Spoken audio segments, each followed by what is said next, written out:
everyone, and welcome back to Baggers Unfiltered 26. As always, I'm joined by, Louis from the Perth Blue Baggers pod. and today we're lucky enough to have ex-Carlton player Heath Scotland. Heath, how are you?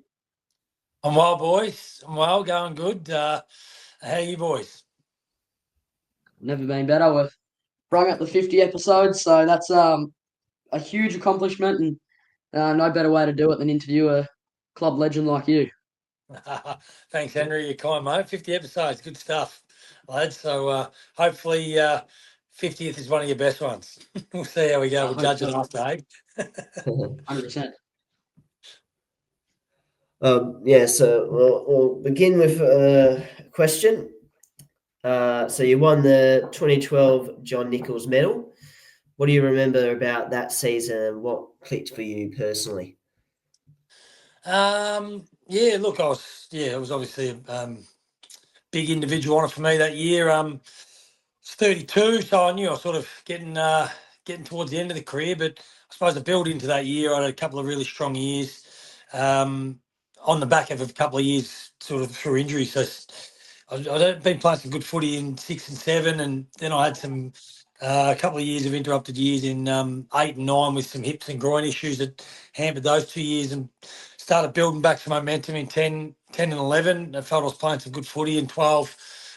Just continued on. Luckily, the body held up, and I was probably fortunate too, from a perspective of votes that, a couple of players missed some games. So, I probably found myself just playing consistent footy and polling well. And I was lucky enough at the end of the night to edge out Eddie Beth. So it was a tight one, but just obviously a really pleasing result for myself and something I fondly look back on. Yeah, that's a 100%. huge accolade. Yeah, that's exactly what I was about to say. Huge accolade indeed. Obviously, I was older, only being 2, so I can't obviously remember too much about it. But Look, it was amazing. If you're only achievement. 2, you're unlucky at being 2 because I was some brilliant football play, but you're too young to remember it. So don't worry. No, look, it was a long time ago now, but certainly, feels like yesterday. So look, obviously an accolade, as you mentioned, it was great for me, but ultimately we've just come out of the grand final, haven't we? And we're all sit there. I'm still sort of envious that we never got the chance to raise the cup, and it's what every young kid dreams of doing, and every player out there currently playing, aspiring to do. So we didn't quite get the chance to raise the cup and win the ultimate, but from an individual perspective, that was pleasing. Yeah. My first good Carlton memory was the 2013 elimination final with against Richmond. You played in that, right? I did, yes. So we're lucky enough that that was Moldhouse's first year. So obviously 2012, which we just spoke about, that was the year Brett Ratton got the flick. So he was a coach up until sort of late in the year, and then obviously Moldhouse took over 2013, and then the Essendon saga broke, obviously. So with the sanctions from that, so with the sanctions from Essendon missing finals, we were lucky enough to take their spot, finishing 9th, take a spot into the finals and play Richmond. And we obviously had a really good we had a track record against Richmond early in that year. We'd come from quite a deficit down at half time during the third quarter. I can't remember exactly, but it was sort of north of 5 goals, and we were able to claw back a victory. And so we're confident going into that final that even though Richmond had jumped us and that had a bit of a lead, that we were confident we could overrun them, and we did, which was a really exciting day for we're probably one of the most loudest sort of vocal games I've heard when we hit the front. In the third quarter, and we were on the march. Geez, it was exciting to be on the field. The Carlton faithful went berserk.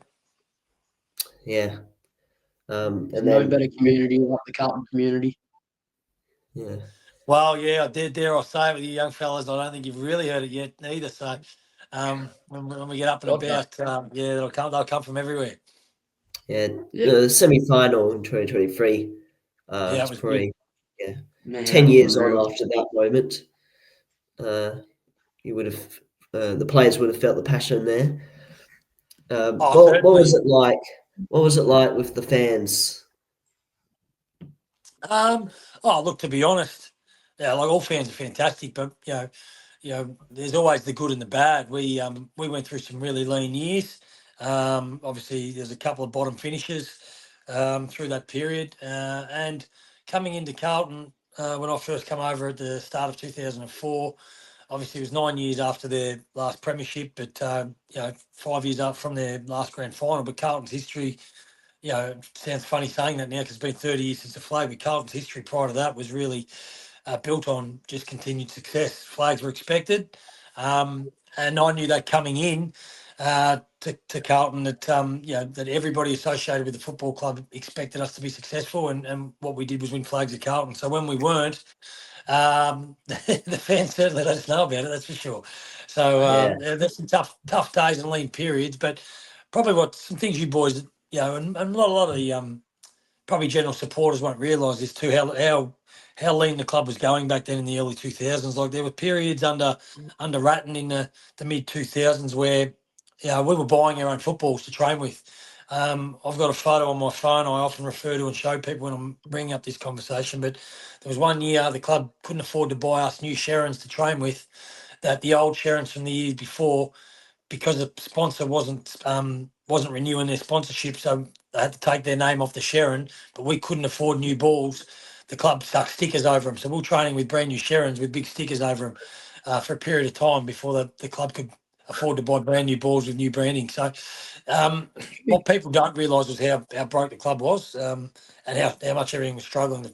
The money, the money wasn't there to spend in football department and resources in coaching and everything. So there was obviously that period of a lull, and then obviously with the support of the board, Dick Pratt was running that clearly, and obviously everyone getting on board to bring the club out of it. We're able to clear ourselves out of debt and then reinvest back in the football department. And then from there, the team started to grow and play regular finals. But certainly in that period where the supporters were seeing periods of us struggling, not winning games, I don't think people fully grasped the situation the club was in.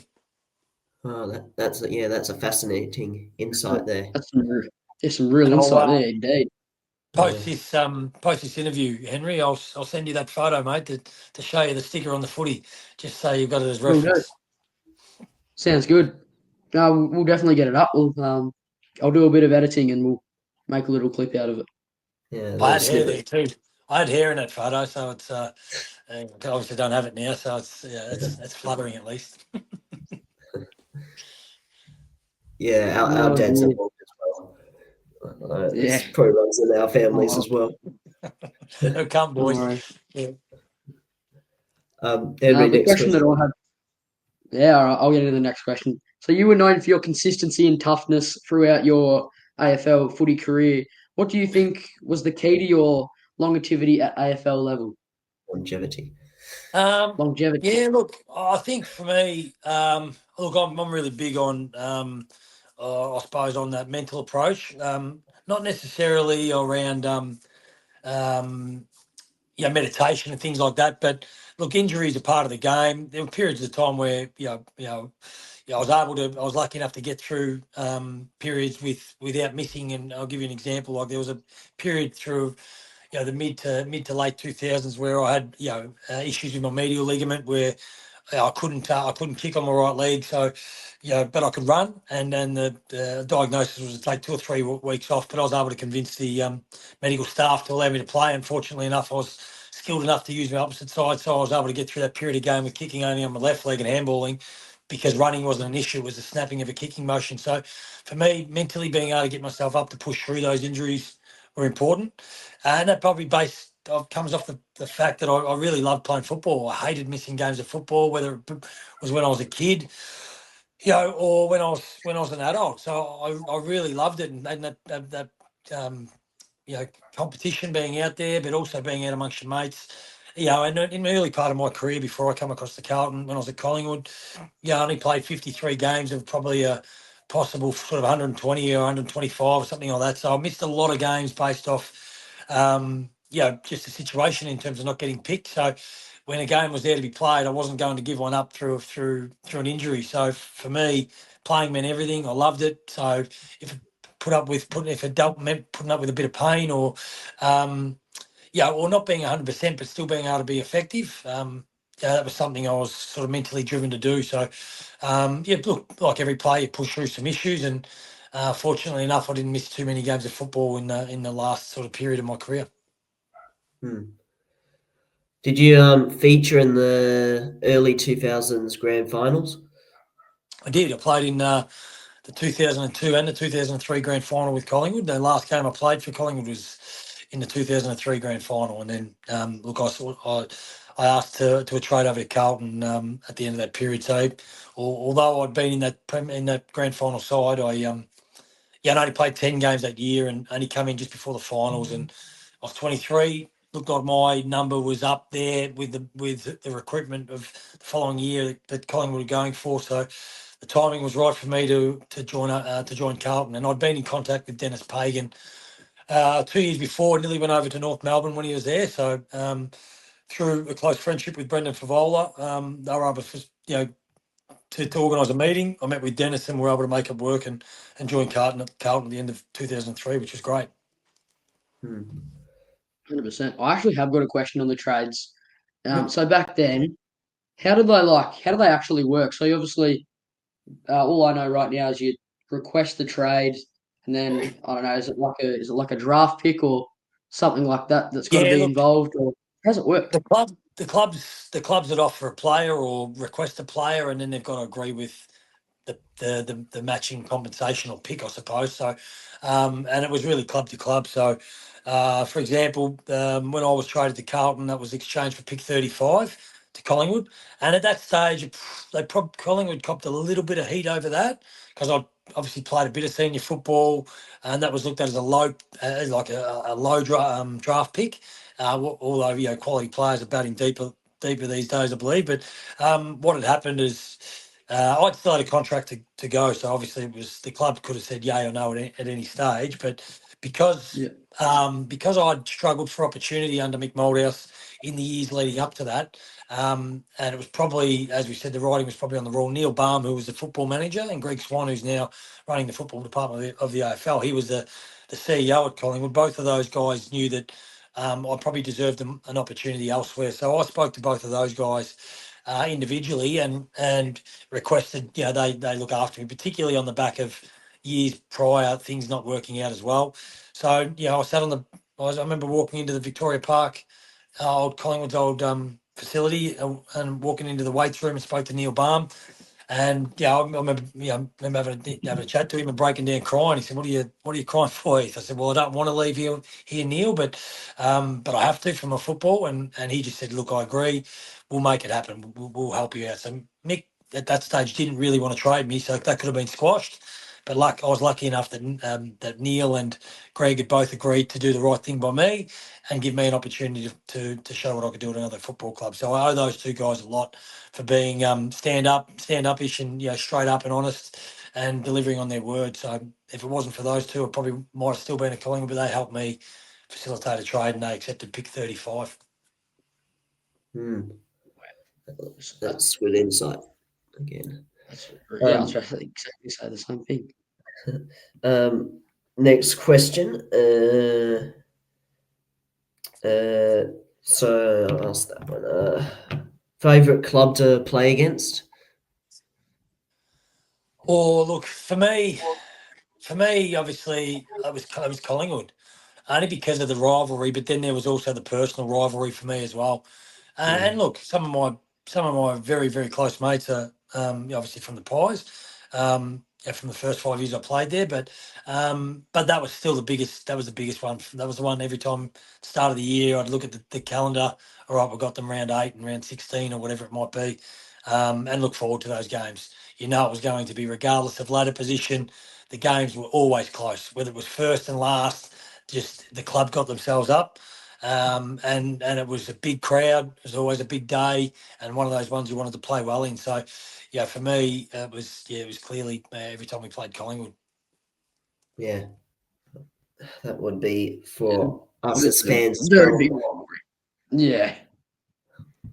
And I suppose one of the things too, sorry to go on, boys, but one of the things too, growing up, you always heard about the Collingwood and Carlton rivalry, but it wasn't until I arrived at Carlton to realise that the rivalry was really bigger for Collingwood, Carlton Essendon. Because of the probably more recent history with Carlton Essendon's, obviously with 99 and, 93 and, go back to those sort of big years with some big rivalries. Yeah, Stephen Kernahan will come in before every build up of a Carlton Essendon game, and he'd give us a good chat to about what it meant to for the new boys and the older boys, but what it meant to play Essendon, and how important it was, and he's had the hairs on the back of your neck standing up, that's for sure. Yeah, so Collingwood Essendon, most certainly arch rivals of ours. Next question. Who were the teammates or coaches at Carlton that had the biggest influence on your career? Well, look, from a coach's perspective, I really loved coming over to play under Dennis Pagan. Dennis Pagan would be difficult in today's environment. He was very direct, very firm and strong, and maybe that would have been taken in a different way from the younger generation. Football's changed, society's changed a little bit, so we're a bit more arm around and softly spoken. Dennis let you know where you stood, and I found his honesty refreshing. And he really loved guys who just put their head down and bum up and worked. And for me, coming over and getting opportunity under him, for him then to play me every week, back me in, and let me showcase what I was capable of doing. Yeah, I really enjoyed playing under him, and I enjoyed his directness and firmness. And then Brett Ratton took over, and I found I probably learnt the most about football under Brett Ratton.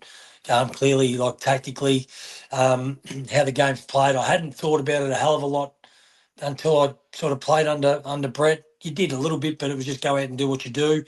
Coaches taught you a little bit, but you just played on instinct. Where the game had started to change tactically, and I started to think more about how the game was played, where to run, what to do, how it impacts a team, different systems and methods. For me, it was really refreshing in that period of time, learning a new way to look at the game. And Alan Richardson was the second in charge there as my senior assistant coach with Brett, and both those guys really upskilled us on football IQ as a football club. So with that integration of those two, and then the strength and conditioning program really took a more professional level, and as did football in general. But we become a lot more professional football club. The addition of Chris Chudd joined along, before we know it, we were a really professional organisation and individual. So with that, our football followed, and we were able to play in consecutive finals. A lot of close losses in those finals. That could have went either way, but there was sort of 4 or 5 years we played in finals, and it was an exciting period for the football club in terms of growth, coming from, as I said earlier in the conversation, where how low the club was in form and financially, to then becoming building back up. So it was an exciting period. So those two coaches were probably two of my favourites I got the most out of. Players, I think clearly when you look at Chris Chudd and learning from the way he went about it, training alongside him every day was phenomenal. But look, I go back even to blokes like Gavin Brown, Scott Burns, and Paul Curie, Nathan Buckley at Collingwood. Those guys taught me a hell of a lot about how to approach football, how to approach training and go about it. Blokes like Andrew Carazzo, how hard he trained, how hard he pushed himself. It was phenomenal. So to train along guys like that, and Brendan Favola, he's just natural ability to turn a game, even at our lowest, was just unbelievable. And then to be training alongside, and sometimes unfortunately training against them, players like Eddie Betts, where they'd destroy you in 5 minutes of match simulation because they were just too good. So look, it was. I think the good thing about a professional environment now for football is everyone is so talented, everyone is so driven, so you really work off each other, and you're really close, but you've also got that competitive nature to compete against each other to be better. So that environment fosters and grows. Evolution of a player and growth. So you're constantly pushing yourself to be better and better, and that environment, they're addictive to be in. So leaving football, you're still searching for that sort of environment. Yeah. Wow, wait, that's a lot. That's a lot of insight. Sorry, Um, guys. You can cut and edit that how you like, I suppose. no, that's really good. That's exactly what we want to hear on the pod. As much insight as you can give us without obviously giving away too much. Um, but looking back now, is there a particular game or moment in your career that stands out as your favourite in navy blue, or is there? And you can say one in Collingwood or just overall in your career. Um, Look, I think when you look at individual games, like breaking down in seasons, and look, to be honest, and I don't mean this flippantly, but a lot of games I've forgotten about. To be honest, it's been a long time, and Yeah, just there was a lot of them, I suppose, in many aspects. But your first game is always, unbelievable highlight. Playing at Victoria Park was where I debuted, and then. It was that moment I was crossing the threshold to become an AFL player, something I dreamed of my whole life. So coming into that moment, I was extremely nervous and excited, and you know, running out in the field and then getting your first touch to realise, shit, I'm now becoming an AFL player. No one can take that away from me. Was something really special. Playing the last game of Victoria Park that year. So the last ever game played there was a special moment. We lost that game, but it was such a big moment for everyone, both for Collingwood. And then the grand finals, obviously, Collingwood were unbelievable experience. Coming over to Carlton, then obviously, we were, I was lucky enough to play in the last game at Optus Oval as well. So to have both of those games, last games of both the iconic clubs, being the only player to play in both of those games, is something special. But it was again, that was a memorable moment. But it's the finals, it's the big games. I still remember Fev kicking 8 against Essendon, coming back from 43 points down. That was a huge day. Like you look at you mentioned the Richmond game, but like the Essendon game in the final in 2011, I think it might have been, where we belted them. So it's always the ones where, I suppose, you see in the joy of everybody around you. They're big moments where you've had big wins, or fought it out. But to be honest, all of it was such a special time in my life that to pinpoint one or two games. It would be unfair. Individual highlight games in terms of 250 and 200 games and things like that are always extremely special. But having the privilege to wear the Carlton jumper, to be honest, not being sort of wanky about this, but to have the privilege to wear the Carlton jumper and play AFL football was it's an extreme highlight, and something I'm only probably really starting to appreciate more and more the older I get, further away from the game I've gotten. Yeah. yeah, Yeah, that's fair analysis. yeah, 100%. Plenty of great times. It would have been, And your yeah. next one. Even thinking about it now, because I know I was obviously a bit older now and trying to get a little bit more insight on what Carlton were actually like. We sound like we were actually a really well-built team with a lot of, older guys, very experienced, Chris Judd, Favola, yourself, just all them type of blokes. It's just, looking back now, it's really, really cool to kind of see how far we've come, and now we've got hopefully some new guys who can take Oh, and that's the thing. something You're into. spot on. Like the club, when you look back at some of the names that were playing in that period of time in the late 2000s, early 2010s, the club probably should have and could have done better. A bit of mismanagement.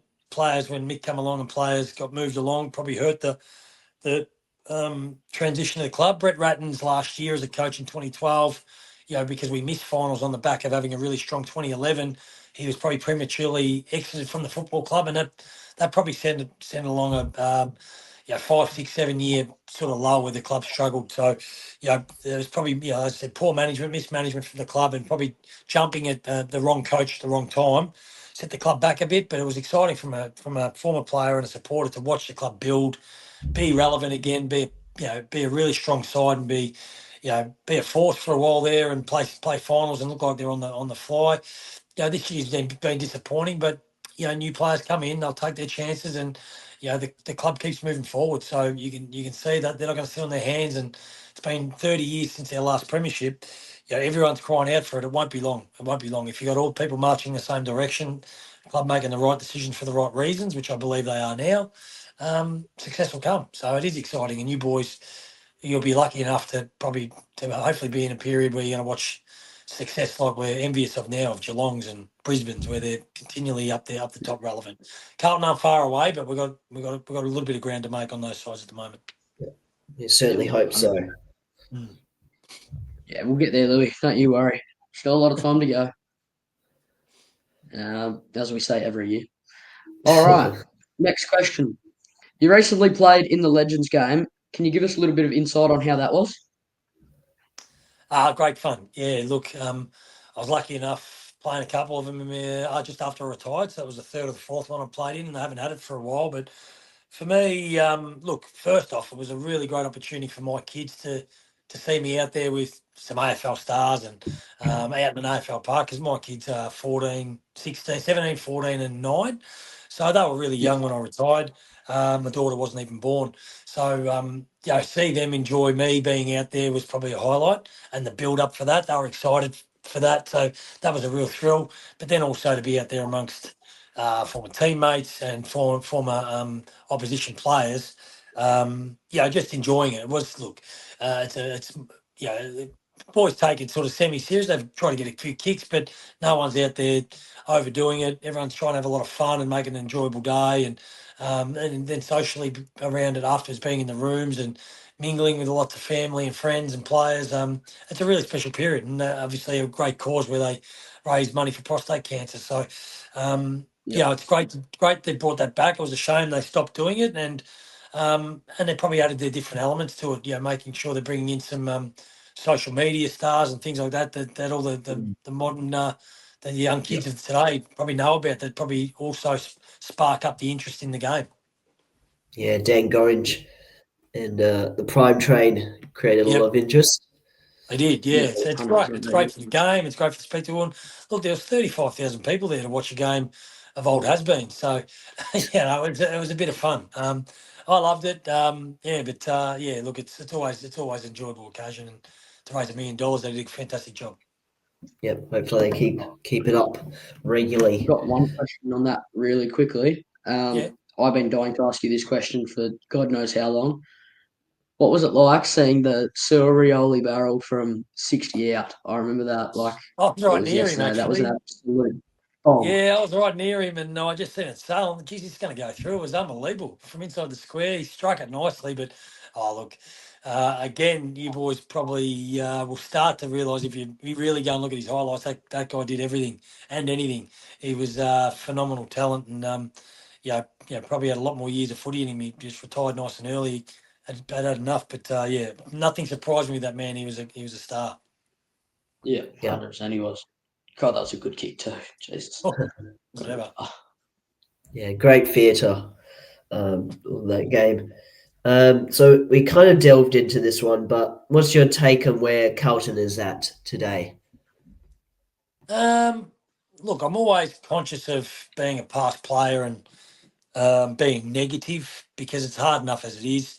I think they struggled this year, obviously, which was well publicised on, yeah, uh, guys on individual form. I wasn't a big fan personally, of the way they probably played their footy, in terms of more contested, their kicks forward to centre, predictable going in long, and I think it didn't suit the modern game. I think in many ways the way the game's played now, in terms of really shifting the ball on angles, fast overlap, get it in, lower the eyes, and going. If you're going in long, you're going in long to one on ones deep. Where we seem to be long, predictable balls in, slow balls to contest, and I feel on the back of that, our small forwards just aren't either good enough, productive enough, or working hard enough to be damaging a drop of the ball, and then teams are able to win that and counter attack on the way out. Also, our spread, I know it's been spoken about a lot, but we probably lack a little bit of speed through our midfield. So potentially that's maybe why our game plan's suiting their personnel. So I just think with probably a year that we dropped off a little bit, you can sort of get up in arms a bit. And I know players are looking to leave. You hear about Charlie and but at the end of the day, I think players will come in. They'll have a nice focus. We'll obviously get a couple of players back, and obviously losing the young fellow in the pre-season, Jager, hurt us a lot. The Cambriales another year under their belt. I thought we could have and should have played a little bit, a few more younger players this year. While his season was a bit of a write-off from a finals perspective, maybe blood some Yeah. games into some kids to get them ready. Maybe that was an opportunity lost. I'm not sure, but I'm excited to see the growth out of those guys and the hunger they've got from a taste, and maybe now they see an opportunity to establish themselves in senior footy. So we're not far off. We weren't far off 2 years ago, and we had a down year. It'll turn quickly. Yeah, they've still got a chance, still sort of in the window, I reckon. Well, look at Yeah. Adelaide. Adelaide's a perfect example. Adelaide have been playing some good Yeah. football, but they 14th or 15th or something, or they 16th maybe even last year to finish on the top of the ladder. So it doesn't take much to turn around. There's some highly talented footballers in our football club, and in every player on a list is highly talented. So a bit of luck with injuries and the right dynamic, a bit of confidence. And who we pick up will be interesting. So, I think it's going to be a good couple of weeks and months to watch the movement of Carlton, and then hopefully the boys are hungry and into it and start positively. But I think, I know I've talked a lot, sorry boys, but I think the writing was on the wall with that sort of cursed us the year last year when that loss against Richmond round one, didn't it? So that sort of set the tone of the year, I reckon, and it just flowed on from there. Yeah, it was a despicable game. Should have Disappointing. seen it come for the rest of the year after that. Yep. Yeah. It was don't want to be reminded about that one. No, I'll move on. We'll be right. Yeah, 100%. We'll be good. Just got to take the right steps forward. One thing you slightly touched on him, but what is your stance on Charlie Curnow at the moment? It's obviously it's a bit of a confusing story in my eyes. One day he'll want to stay, the next he'll want to go to Geelong, next he'll want to go to Sydney. What do you think about it? Yeah. Oh, look, I don't, and look, I really don't even know. I sort of played with Ed, and might think I have some inside information. I really don't on any of this. My perception from some watching and reading stuff is, I'm disappointed if he does want to leave. I think it's, the club's shown some faith in him. We've supported him. He's been a great player for us, and from if he's upset by coaching or whatever, whatever internally from the rumours floating around, it'd be disappointing if that was truth. And I think he probably should just suck it up and get on with it and get back to playing some good footy. But alternatively, if he wants to go, I'm a believer and let him go. Like if someone doesn't want to be in your organisation, they're not going to help you. And even though we're in a professional environment, I just think it's kicking the can down the road. And maybe 12 months' time he wants to go, and do we get the best out of him? He's been a great servant for a footy club. I hope he stays, but if he wants to go, I'd let him go, get something valuable for him, and we get some guys hungry and keen to play for the Carlton Football Club. We're a club that's been down for a long time, but we're a proud, successful club. We're sitting on top of the table with 16 premierships. I know it's been 30 years since we won one, but our club is a strong, proud club. And if you don't want to represent the club, I'm for saying, see you later. Let's get somebody who does, that'll wear the jump with pride and commit fully, and that's when we'll go forward. Yeah, that seems to be the general consensus amongst fans as well. Yep. I'd say so. So finally, our last question for you is whether you have any questions for us. Well, my question for you is, what was your motivation on a podcast? Me or you, Louis? Who wants to go first? Henry, could you start it? All right. I'll start it up. So my motivation on the podcast was I went live on Instagram, I'd say probably a year and a few months ago now. For a guy called Heath, I won't really say Heath? how he sort of was, but he was a bit different. So we split that little live stream thing up and decided that I would go my own way and he would go his. And I asked Louis from he already had a podcast with his dad, and I said, look, if you want to come and join mine, see how you go. If you want to do it, feel free. If you don't want to do it, it's no problem at all. He was accepting, and since then, just been grinding. But a motivation to start it was definitely the 2023 because I thought, look, it's gonna be an exciting couple of years, and it's just been a downfall from there. So fantastic.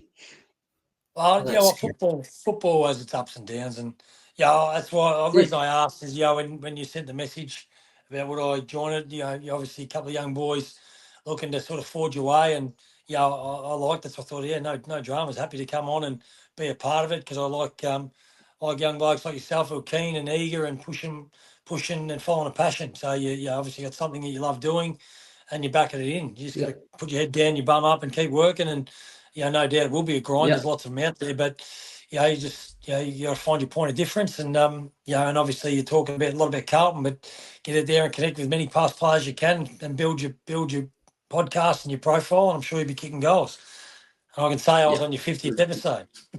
Yeah. There you go. Half It's a pretty big milestone now. Looking at it, looking back, it's actually been a pretty big journey. So it's nice to get here and a lot more to get into. Bloody oath. Yes. It's good stuff. And do you obviously you want to be watching all the information on Carlton? Do you get to many games live? The Getting ones to over many in games. Perth. Yeah, say Louis doesn't, but No, only we're in. only 2 this year. Yeah. Over here, well, we live about 4 hours out of Melbourne, so we're in northeast Victoria. So we try to get to a few, maybe 3 or 4 a year. But this year we actually only got to the one, unfortunately. So we'll have to change that around next year. Well, if we're winning, it's easy to come down too, isn't it? Yeah, 100%. Good stuff. Well, that'll wrap it up there. I'm wrapping up there. Well, look, boys, I really appreciate you having me on. I do wish you all the best for your podcast. If you got any questions down the track or you want information or you want to ask me anything, give us a buzz. Hopefully, I'll start following your podcast. I'll see a few of my former teammates or club mates on here, and he's a kicking goals for many weeks to come. Thank you. That would be unbelievable. Thank you so much for that. Thank you so much for your time as well. Obviously, it's so well appreciated. Helping 2 young blokes out on a podcast that we're just getting started on. So I appreciate your time heaps, and go Blues. No worries, boys. Go Blues. All the best. Take care. Thank you. Thank you. Thanks, Dave. Yeah.